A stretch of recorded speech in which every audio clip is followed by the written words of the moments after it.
नहमदुहु व नसल्ली अला रसूलिहिल करीम। एक सवाल हमारे पास है कि क्या सरकार इमाम हुसैन रज़ी अल्लाह तआला अन्हु की शहादत के रोज़ आसमान से खून बरसा है? इस सवाल से मुख्तलिफ रवायात आई हैं। सुबुल हुदा और रशाद में मारफतुस सहाबा मौजम कबीर में हज़रत सैयदा उम्मे सलमा रज़ी अल्लाह तआला अन्हा फरमाती कि इमाम हुसैन रज़ी अल्लाह तआला अन्हु की शहादत के रोज़ घरों और दीवारों पर खून बरसा है।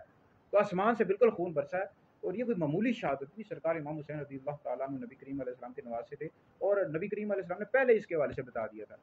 तो आपकी शहादत की खबर पहले ही मशहूर हो चुकी थी, तो बहुत बड़ा ये वाक़या है। आपकी शहादत से इस्लाम ज़िंदा हुआ, तो बिल्कुल आसमान से खून बरसा है। और बाकी ये इंजीनियर मोहम्मद अली मिर्ज़ा जेहलमी जेलम का रहने वाला वीडियोस बनाता रहता है, तो ये कहता है जी इस तरह की कोई वजह नहीं मिलती और ये वाक़या साबित नहीं है। ये इस तरह की बातें करता रहता है, गुमराह है, अहले सुन्नत से खारिज है। इसकी वीडियो सुनना और शेयर करना भी हराम है।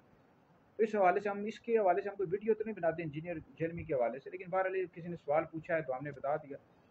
तो बहरहाल इंजीनियर मोहम्मद अली मिर्ज़ा जेहलमी इसकी वीडियो भी नहीं सुन सकते, शेयर भी नहीं कर सकते। अहले सुन्नत से खारिज है। नबी करीम अलैहि सलाम के सहाबा पर लान तान करता है, अमीर मुआविया रज़ी अल्लाह तआला अन्हु को बुरा भला कहता है, लान तान करता है, अपनी तरफ से मतालिब बयान करता रहता है, हदीस से और बुजुर्गों पर लान तान करता रहता है।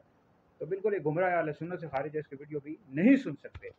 तो अहले सुन्नत का है बेड़ा पार असहाबे हुज़ूर नज्म है और नाव हज़रत रसूलुल्लाह की। अहले सुन्नत का ये अकीदा है कि अंबिया अलैहिस्सलाम के बाद सबसे अफजल अबू बकर हैं, फिर उमर है, फिर उस्मान है, फिर अली है। तो शख्स मौला अली को अबू बकर, उमर से अफजल बताया था, शख्स गुमराह बद्दीन है और अहले सुन्नत से खारिज है।